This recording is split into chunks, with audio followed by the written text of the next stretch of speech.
اعوذ باللہ من الشیطان الرجیم، بسم اللہ الرحمن الرحیم۔ السلام علیکم۔ ایک بینک ڈکیتی کے دوران ڈکیت نے چیخ کر سب سے کہا، کوئی بھی نہ ہلے، سب چپ چاپ زمین پر لیٹ جائیں، رقم لوگوں کی ہے اور جان آپ کی اپنی ہے۔ سب چپ چاپ زمین پر لیٹ گئے، کوئی اپنی جگہ سے نہیں ہلا۔ اسے کہتے ہیں مائنڈ چینج کانسیپٹ، سوچ بدلنے کا تصور۔ ڈکیتی کے بعد گھر واپس آئے تو MBA پاس نوجوان ڈکیت نے پرائمری پاس بوڑھے ڈکیت سے کہا، چلو رقم گنتے ہیں۔ بوڑھے ڈکیت نے کہا، تم پاگل ہو گئے ہو، اتنے زیادہ نوٹ کون گنے؟ رات کو خبروں میں سن لینا کہ ہم کتنا مال لوٹ کر لائے ہیں۔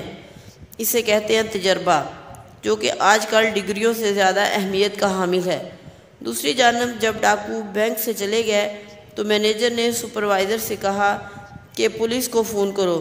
سپروائزر نے جواب دیا، رک جائیں سر، پہلے بینک سے ہم دونوں اپنے لیے $10 لاکھ نکال لیتے ہیں، اور ہاں وہ $40 لاکھ کا گھپلا جو ہم نے حالیہ دنوں میں کیا ہے وہ بھی ڈاکوؤں پر ڈال دیتے ہیں کہ وہ لوٹ کر لے گئے۔ اسے کہتے ہیں وقت کے ساتھ ایڈجسٹ کرنا اور مشکل حالات کو اپنے فائدے کے مطابق استعمال کرنا۔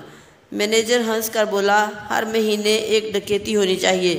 اسے کہتے ہیں بوریت ختم کرنا، کیونکہ ذاتی مفاد اور خوشی جاب سے زیادہ اہم ہوتے ہیں۔ اگلے دن اخبارات اور ٹی وی پر خبریں تھیں کہ ڈاکو بینک سے $100 ملین لوٹ کر فرار۔ ڈاکوؤں نے بار بار رقم گنی لیکن وہ $50 ملین سے زیادہ نہ نکلی۔ بوڑھا ڈاکو غصے میں آ گیا اور چیخا، ہم نے اسلحہ اٹھایا، اپنی جانیں رسک پر لگائیں اور $50 ملین لوٹ سکے، جبکہ بینک مینیجر نے بیٹھے بٹھائے چند انگلیاں ہلا کر $50 ملین لوٹ لیا۔ اس سے پتہ چلتا ہے کہ تعلیم کتنی ضروری ہے۔ ہمیں چور نہیں، پڑھے لکھے ہونا چاہیے تھا۔ اس لیے کہتے ہیں علم کی قیمت سونے کے